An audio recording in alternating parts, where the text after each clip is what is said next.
Hey, I'd like to welcome you to another episode of Mission Matters. My name is Adam Torres, and if you'd like to apply to be a guest in the show, just head on over to missionmatters.com and click on Be Our Guest to Apply. All right, so today I have Adam Danileko on the line, and he's a product owner over in startups at AMI, also known as the Alberta Machine Intelligence Institute. Adam, welcome to the show. Yeah, thanks so much for having me. Really excited to be here. All right, Adam. I almost said Amy. It's not Amy. Is the Alberta Machine Intelligence Institute. All right, Adam.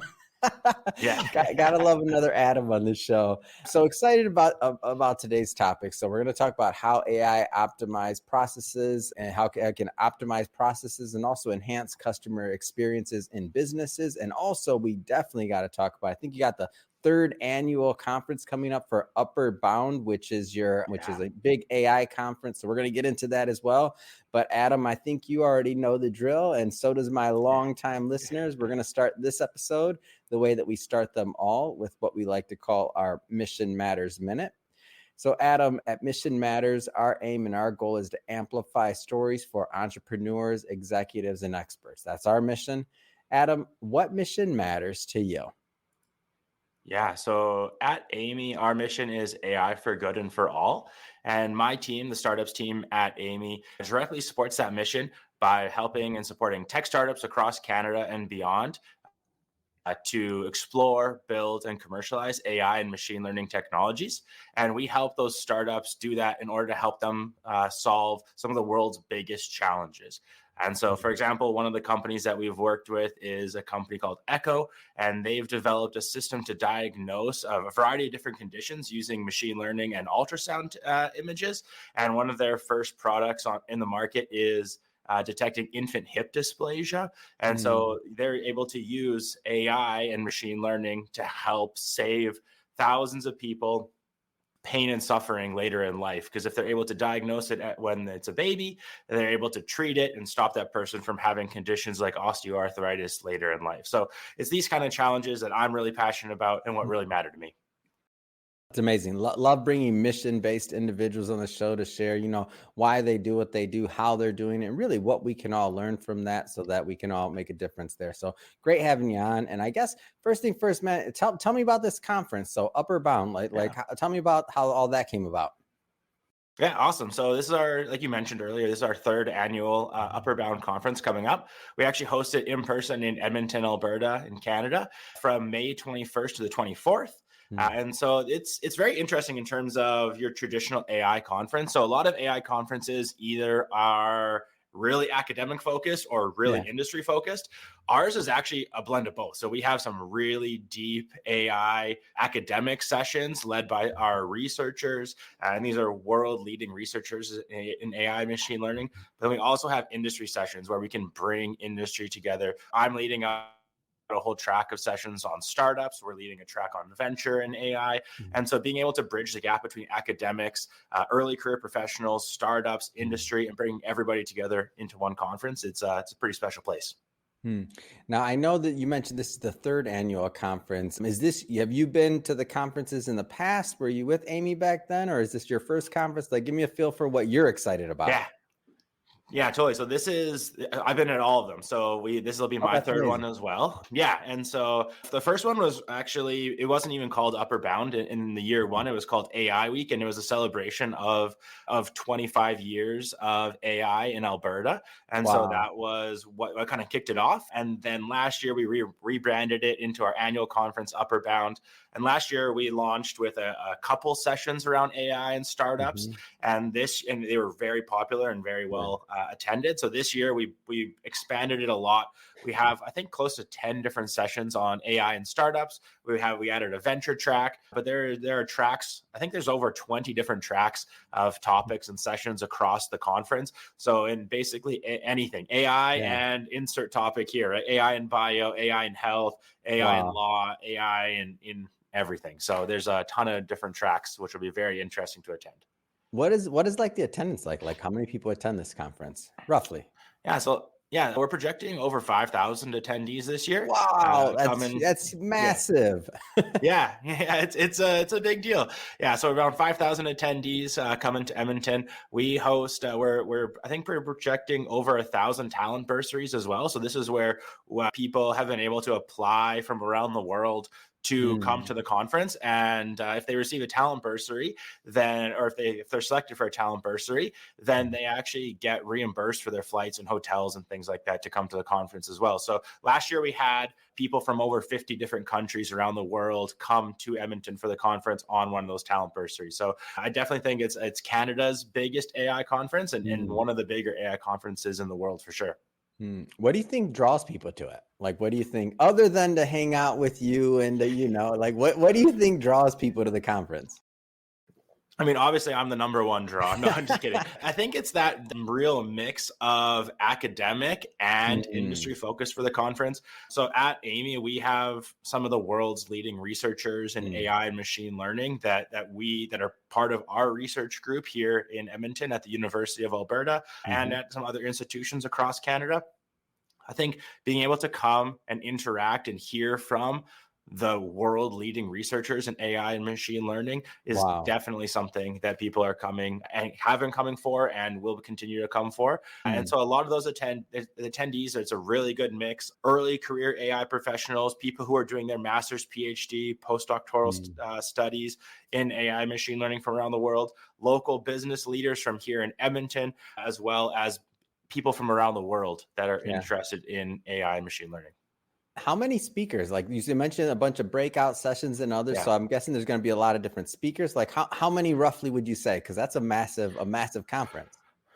Yeah, if I remember correctly, it's over 200 speakers and over Wow. 150 sessions across the 4 days. So it is jam packed. We have multiple stages, multiple main stages that'll be happening concurrently. There'll be Mm. different break sessions happening in breakout rooms. Yeah, multiple different venues taking place. We kind of take over the city for the week. It's quite the experience. Oh, that's absolutely amazing. And the dates. I don't know if you said the dates. The dates? May 21st to the 24th, Mm. 2024. Yeah, hosted here in Edmonton, Alberta.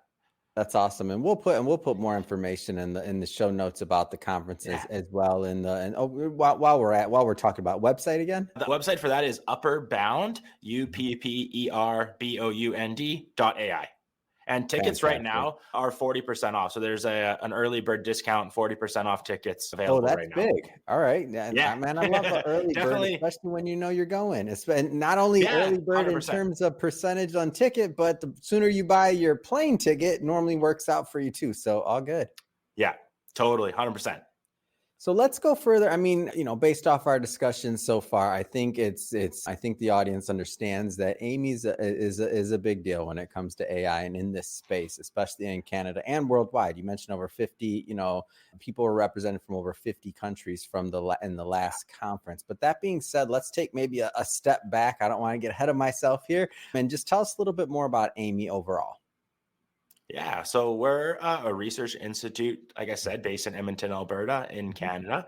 And we're one of three centers of excellence for AI research in Canada as part of the Pan Canadian AI strategy. So we do two major things. We fund fundamental research in AI and machine learning, and then we work with industry to help translate that research into industry adoption. And Mhm. so my team is one of the product teams here at Amy that specifically focuses in on supporting tech startups as Mhm. they explore, build, and commercialize AI and machine learning. But we work with all types of companies from small mom and pops, SMEs, startups, national, multinational Mhm. corporations, governments, not for profits, and any kind of organization you can imagine. We can work with and support along their AI journey. Yeah.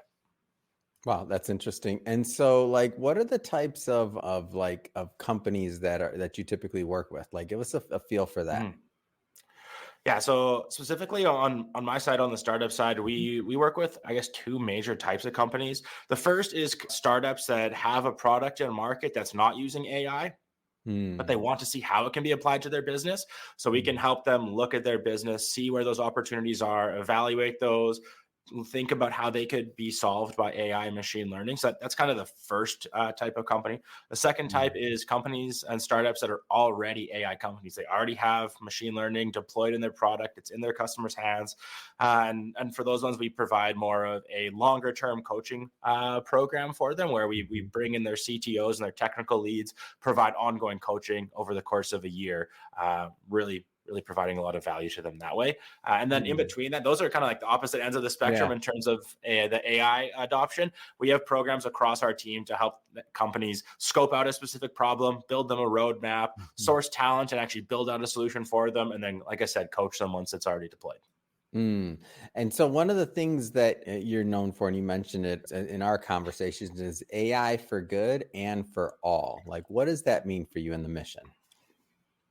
Yeah, so it really means that we're really careful about the type of work that we do, the type of companies that we work with. AI and machine learning, it's a tool. It can be a very powerful tool, but like any tool, tools can be used for good and tools can be used for bad. And we really take a lot of care to making sure that the companies and the projects that we're working on are contributing to the benefit of society. And we're very careful to, in everything from our contracting phase, selecting which kind of projects we want to work on and are able to work on, all the way through to how we build out a project, how we're taking into consideration things like bias and fairness in the systems that we're building, how we're keeping track over the data. So we use data sheets for our data sets so that everybody, whether on our team or our client after we're done working with them, really knows exactly where the data came from, what's going on with the data, how it's been processed, and then also kind of post being able to turn over to our clients understanding of what is the impact of the algorithms that we're using. We use algorithmic assessment tools, the data sheets for data sets, really giving them all the information that we can to make sure that once we're done working with them, they're able to maintain that positivity within the products and the services we're building. Yeah. And now I don't want to assume that this is obvious, because you live this day in and day out. Some of the people that watch this, they're not living and breathing AI. It's still kind of like a buzzword. They hear it. How does it help my business? How does it not? Why is what you just now said, like, why does that matter? Like, to be so thoughtful and so careful, like, why does that matter? I know really that's a big question, but that's how we get in the weeds, why does that matter? Yeah. So I think that I kind of answer that from a couple of different perspectives. Number one, there's the, I guess, moral and ethical stance on looking at how do the tools and products that we make here, but that anybody makes, how do they impact society, impact people across the board. Yeah, so I think that that's a really important thing to think about just from a moral and ethical stance. There's also there's a risk that companies face when they're building AI. And so being able to understand the impact that they're having and what risks come with that, and what benefits and what risks. There's, legal and reasons as to why companies should be caring about it. The trust that companies have from their customers and their users, being able to build that and not damage that. I think depending on how you're looking at it, it's important from all these different perspectives to really make sure that what you're doing, specifically, across anything you're doing in business, but specifically in AI, that you're taking into consideration bias, fairness, equity, these different really important principles. And that's why it's such an important piece of the work that we do. Yeah. It's great.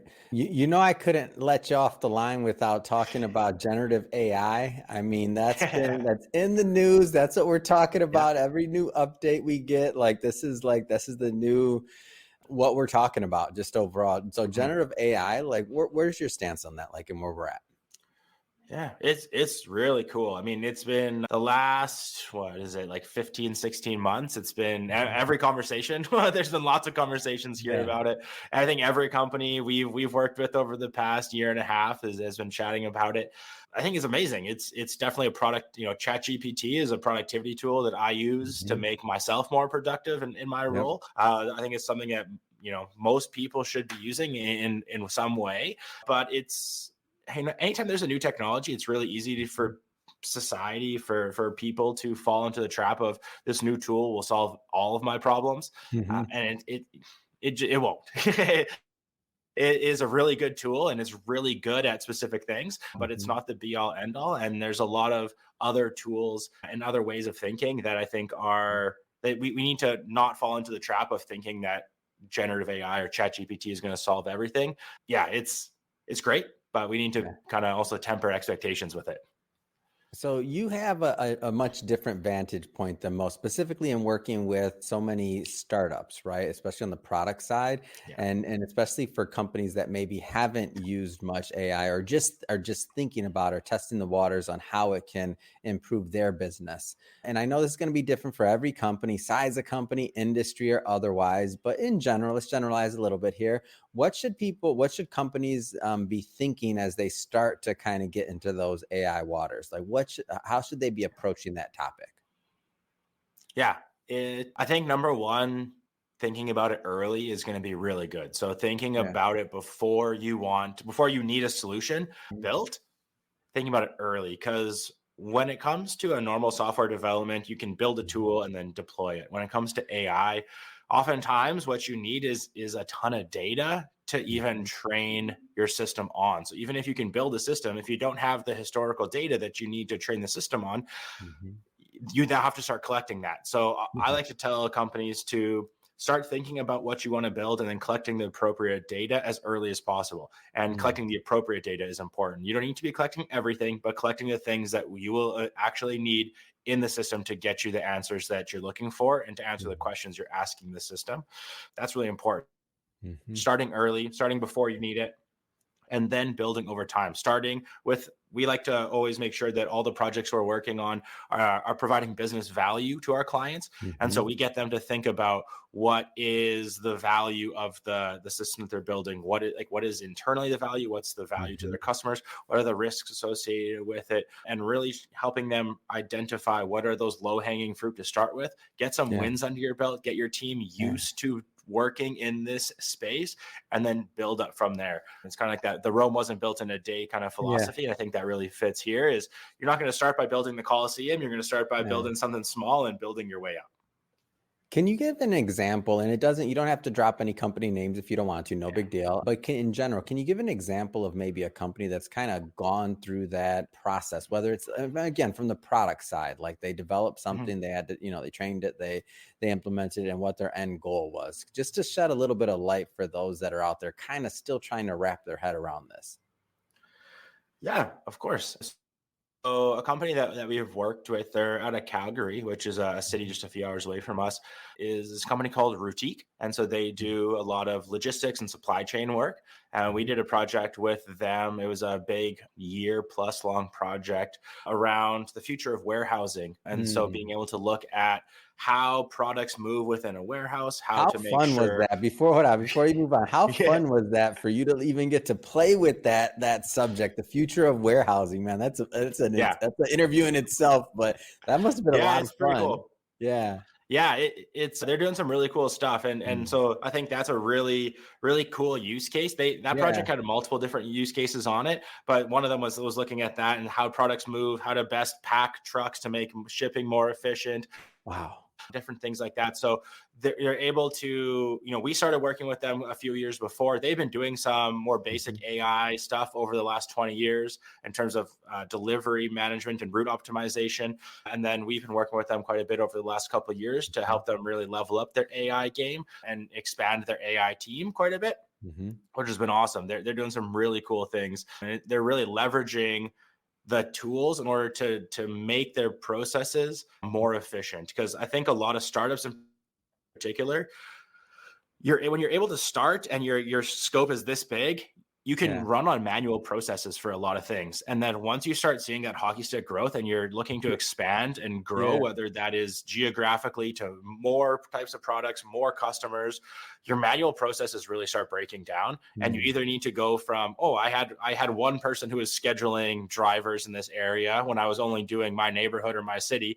But now Mm. if I'm going all across Canada or all across California or all Yeah. across North America, you're going to have, if you need one person to do your city, now you're going to be having to hire Mm. thousands of people across the country to do that.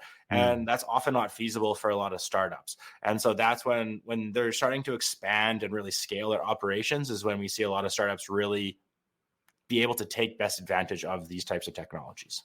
Thank you for sharing that. That's a great use case scenario, and that even gets me thinking about this. And it's like, because sometimes I feel like we keep the AI discussion like too in the sky or too futuristic. But Mhm. when you kind of marry it with something like, hey, we're trying to figure out logistics in warehouses, Yeah. right, and how to do things Yeah. more efficiently, I feel like then people can wrap their head around it more, and they're like, oh, like this is like, once upon a time the discussion was all about just in time, right, production and Mhm. like changing Yeah. all of these things, or like, and distribution logistics. And so it's still, that's still a part of the discussion and a big part of all of this in terms of the use case you just gave. But I just mean, Yeah. like, now adding the AI component, it just adds, in my opinion, the potential to make things more efficient, to make them better. Mhm. And I don't know what it leads to, but I think it leads to something interesting, is the way I see it. Yeah. Yeah, another really cool company based in Edmonton here that's really focused in on actually improving safety is a company called Mm-hmm. Samdesk. And so they use AI and social media. Often, I think the biggest platform they leverage is Twitter. And so they're able to actually detect when critical events are taking place around the world using the power of natural language processing, machine learning, and social media. And so they're able to detect events like active shooters and natural disasters and things like that Yeah. faster than the police are able to detect it. So they're able to then detect something that's happening and then notify their clients. So if they have, some of their clients are, whether it's governments or Mm-hmm. like even like grocery delivery companies, like those Mm-hmm. types of services where you can have someone go and pick up your groceries for you, if they're able to notify their clients about an active shooter situation at a shopping center, then that company can redirect its drivers away from that, potentially saving Wow. lives by not sending somebody into a dangerous area. Man, that's so next level. Like, that's Yeah. great. Like that. And so for your role as in product and in working on these scenarios, like one day you could be talking about like saving lives, the next day could be warehouses, the next day could be like, how fun is it to be in the intersection of that? Yeah, it's pretty cool. We have a lot of amazing companies in our network doing amazing things. Like I said at the start, solving some of the world's biggest problems and challenges. There's no such thing as a dull day here. We get to work with some amazing people and amazing founders from across the country. It's amazing.